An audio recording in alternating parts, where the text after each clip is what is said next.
Am I the butthole for not telling my daughter's mother her secret words? Cast: me, male 36. My daughter Clara, female 12. My ex-wife Sarah, female 37. Few backstory details. Sarah and I got married when Clara was born, and separated when she was 6 years old.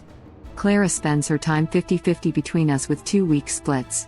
We both live in the same city, so her friends and schooling are consistent, not constantly switching back and forth. The event in question: this all started when I read The Hobbit by J.R.R. Tolkien to Clara 2 years ago. We talked about how he was a linguist and had actually created several languages from scratch for the story. This captured my daughter's imagination. She has been obsessed with linguistics ever since, and I have been happy to provide as many texts and information as I can. Almost all of it is for higher level students, but I do my best to help her understand it. I am definitely not a linguist, and she definitely knows more than I do at this point. For about a year she has been creating her own language, which she calls Nista. I think that's the spelling. It is only verbal. This language isn't just English with different sounds for the different words. It is actually a new language. She has created different conjugations, syntax, and grammar. Just one example is a bunch of different suffixes to indicate emotion that can be attached to any word. Clara and I speak Nista together for probably about 60% of our conversations. It is the highlight of my entire life. I cannot believe how creative my daughter is. Sarah remarried 5 years ago, and I haven't been in a relationship since we divorced. Clara prefers her time at mine, something I definitely don't encourage. I want her to be happy at both, but she has never been comfortable around her stepdad and stepbrother. I think he is around the same age as her, but I'm not positive. I knew that Clara had never taught Sarah any Nista, which I was selfishly kind of happy about. I loved having this language that only me, my daughter, and her friends shared. However, when Sarah dropped Clara off this week, she informed me that she hadn't spoken anything but that gobbledygook for the entire 2 weeks she was with her. Sarah then demanded that I teach her the secret words. I refused and explained that if Sarah wanted her to know any Nista, I stressed its name because Sarah kept disparaging it, she would have taught her it. I then closed the door in her face. Sarah texted me saying there could be an emergency and she would need to know. I said that she still knows English if there is an emergency. I have talked to her teachers at school. Her English teacher said that Clara has shown her the language, but only briefly. In all of her classes, including English, she speaks English. Thinking it over, I don't know if I did the right thing or not. This is a massive part of our daughter's life, and one that she isn't letting her mother into. She has told me that she wants to go to college for linguistics, so this isn't anything temporary. So Reddit, am I the butthole? Nah. Here's the thing. It's not really hard to guess why Clara prefers your house. Kids don't generally like it when their parents move on after a divorce. A lot of times, it feels like a betrayal to them. Sarah has done this, and Clara isn't happy with it. She doesn't want another Barristan sibling, she wants her parents. You haven't dated, so in her eyes at least, you are the only parent is completely devoted to her.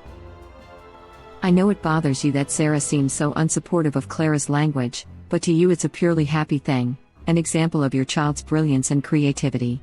For Sarah, it's a constant reminder that Clara prefers you and that she is being excluded from a big part of her child's life. That's not your fault, but I'm sure you can see why that makes her a bit resentful of the language, especially after 2 weeks Clara using it intentionally to alienate her. All that being said, I don't think you should teach Sarah the language. To Clara, it will be a massive betrayal, and it won't solve the problem of why she's doing this. Do the best you can to encourage a positive relationship with her mom and stepfamily. Communicate as much as possible with Sarah about how Clara is doing and what's going on in her life, and get Clara into some counseling if you can to help her deal with her feelings. I think the solution here is to help get Clara to the point where she's not wanting to alienate herself from her mom and stepfamily anymore. If you just take away her means, she will simply find a new way to do it and be that much angrier at all of you. Original poster replies. This is an extremely insightful comment, thank you. No problem. I am a child of multiple divorces. So the teen resentment thing is very familiar. I did something similar where I didn't really make up a language but just warped English enough so my parents couldn't understand it and only spoke to my older sister most of the time. No snakes can't wear pants. Love your username. This is really insightful. You speak from a place of experience. From the child's perspective. For the benefit of the child, which is of paramount importance. I was going, it's not his problem if his daughter does not get on with her mom. But it is his problem. For the sake of the beautiful, well-adjusted human he is bringing up. Thank you for sharing. Nah. I love how wholesome this is. User snakes can't wear pants. You have put your point across eloquently and compassionately, something which is tricky to do when we are often given a one-sided tale and am I the butthole. User encouragement _ much then went on to change their opinion positively, humbly admitted it and hopefully smiled in the process. It has reminded me, and hopefully other people reading, that if we just remember that everyone is battling their own demons and to try to be kind, our lives might all be a little easier. Thanks for making me smile, guys. Also, maybe I'm hormonal and sentimental today, sorry about the mush. Reddit link. Your mush made me smile, smiley face, internet hug? Hugging face. Big internet hug thanks 20. Can this thread stop being so wholesome please? I'm hormonal and tearing up at work and I can't handle how nice everyone is being to each other today, crying face. You can have internet hugs too. Have a good day. I don't usually take the time to stop and upvote during my mindless scrolling, but I had to for this entire thread. You guys are so wholesome. I only had one divorce growing up, so being the child of multiple divorces is like expert mode. For real. My parents were slacking with only one divorce. I shouldn't have found this funny, but I did. Take my poor person's gold medal. My parents both divorced their first spouses to marry each other before I was born. Does that count as multiple divorces? They each had children with their previous families, so my half-siblings obviously had it worse. But at least their parents were good to them. My brother's father is still one of the nicest men I have ever met in my life. I used to wish he was my dad too. My parents never got married, cool face. Mine were married since '87 until the week before the last. One of them died. Oh no, my condolences. Lol, I think my mom is on marriage number 8, I lost count. Good thing most of them happened after I flew the coop and went no contact. Op states his daughter is 12, they divorced when she was 6, and mom remarried 5 years ago. I'm also a child of divorce, and one of the main reasons for said divorce was because of infidelity. I'm not saying it's true, but it feels like mom either cheated or moved on really quick, and that might also play a part in how Clara is dealing with everything. Even with zero cheating, moving on that quick would easily trigger that resentment and subsequent self-alienation. They'd be asking a 6 to 12-year-old to move with the emotional speed, maturity, and understanding of an adult who has felt the relationship unravel for years likely, and had a long life before the relationship. To the kid it's that entire life and the end of the world as they know it. It's insane for parents not to assume that will happen and provide space for adjustment, therapy, one-on-one time with parent away from steps, and open dialogue, respecting boundaries, and mutual respect, like not calling your 12-year-old's passion project gobbledygook. A friend of mine and I were roommates with one of our best friend's girlfriends in college, and she cheated on him with another guy we all knew. Then she broke up with my friend and got with the other guy. That guy was a great guy before and in general, but started acting like a douche when he was around the apartment, and it was the weirdest thing, like he was hyper aware of how he would be perceived in this situation and was helpless against becoming that way. They stayed together and got married, so I don't think it was a reflection of him as a person. I just think sometimes people act a different way around people who make them feel guilty because their presence reminds them of a bad thing they did. I wonder if something similar is going on with the stepdad. The F? Is this like a common origin story for conlangers or something?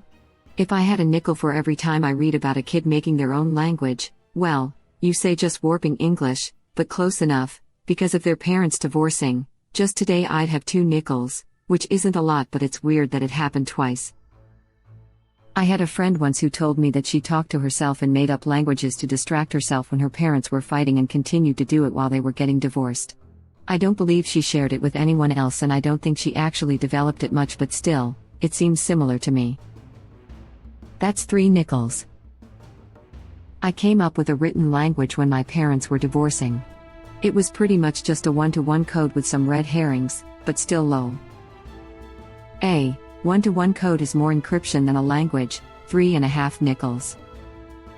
Loving the Dr. Doof reference though. My brother and I spoke German since we were both taking German. We did it because we didn't feel safe around our stepmom, and dad didn't defend us or make us feel any safer. It had nothing to do with parents moving on, and I resented my dad for attributing it to that the whole time. This could be a lot deeper than not dealing with divorce in a productive way. Agree with all of this. Perhaps talk to Clara and ask her why she chose to speak Nista at her mom's house when she knows no one there understands it. Get her thinking about her feelings so that she can express them. Perhaps relate it to how she would feel if people around her were speaking a language she couldn't understand. Also maybe speak to her mom about some family therapy on that end to help improve the relationships, assuming that hasn't already or isn't already happening. This was the one addition I had.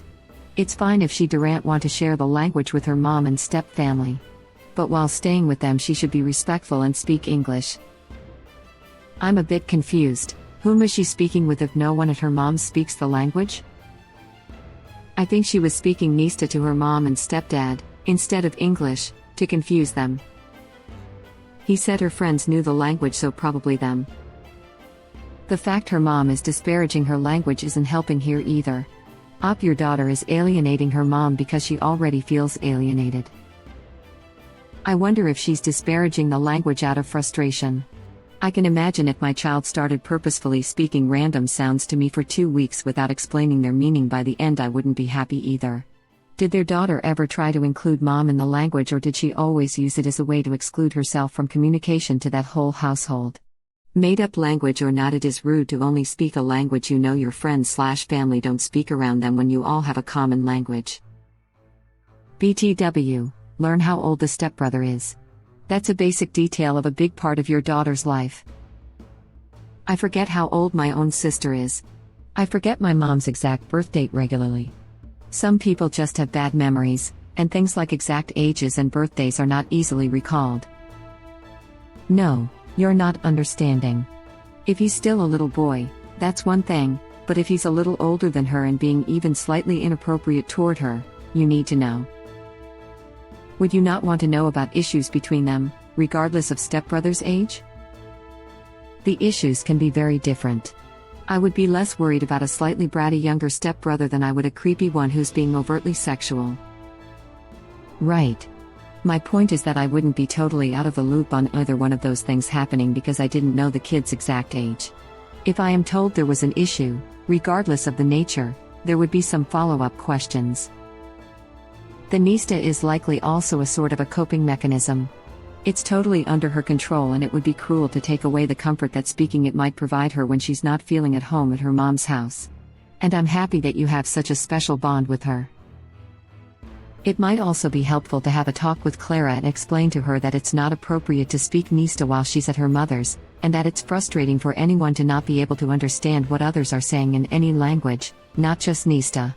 That said, maybe you could give her a fancy notebook or journal with pens or pencils where she could maybe write her own stories or keep a journal, maybe 2 notebooks so she can do both, in Nista while she's at her mom's, and she can read or show you what she did when she comes for your 2 weeks and you two can talk about it. It would be a way for Clara to have an outlet for her Nista while she's at her mother's without frustrating the other family members, and it could still be private between you two. How many red panda pictures do you usually get? Haha, I don't know. Maybe 1 or 2 a year or so, smiley face. Really sad because pandas and red pandas are my favorite animals. I like bears in general really much, but the pandas are my favorite. Not the butthole. You sound like a great dad and she sounds like an awesome kid. As long as she is doing well in school and socially, I wouldn't worry. Sounds like things are becoming an issue at the other house though. You might want to talk to her about what's going on and how she is feeling. Original poster replies. That's definitely true. She is having stronger and stronger feelings about not wanting to be there. Clara was an only child in your marriage and can be one at your home. Having to share parents' time as well as dealing with a step-sibling is hard. I'm guessing that Nista blocks out the step-sibling as much as her mom. It also allows her to continue to be an only. When your ex-wife then became a stepmom, that creates its own dynamic and can make it feel unequal for your daughter.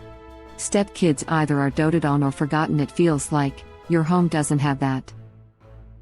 Not only is she not an only at mom's house, but she's a part-time kid. She probably feels left out of the family dynamic after being away for 2 weeks, and this gives her a way to control that, in a way. It's a good assumption. That being said, there are other possible reasons, so it's best to ask Clara directly and listen intently what she is saying. Op confirms below that she does it to make them feel the way she does. Have you even asked your daughter why this is? The fact that you have no clue as to how old the stepbrother is when your daughter lives with him for 2-week stretches shows you are not as involved in your daughter's life and well-being as you say you are. I had this thought as well. I think it's very strange that original poster doesn't even know for sure the age range. He thinks the stepbrother is about the same age, but isn't sure. Op, you need to step up and be asking both your daughter and your ex-wife about Clara's home life during the 50% of time she isn't with you. Her refusing to speak English with her mother is a pretty big warning sign that things aren't going well there. Thank you for watching. Please subscribe to be the first to know about Red Rabbit Reader's new videos. If you like our videos, please like them on YouTube and share them with your friends. We welcome your comments below. Press to start another of our videos.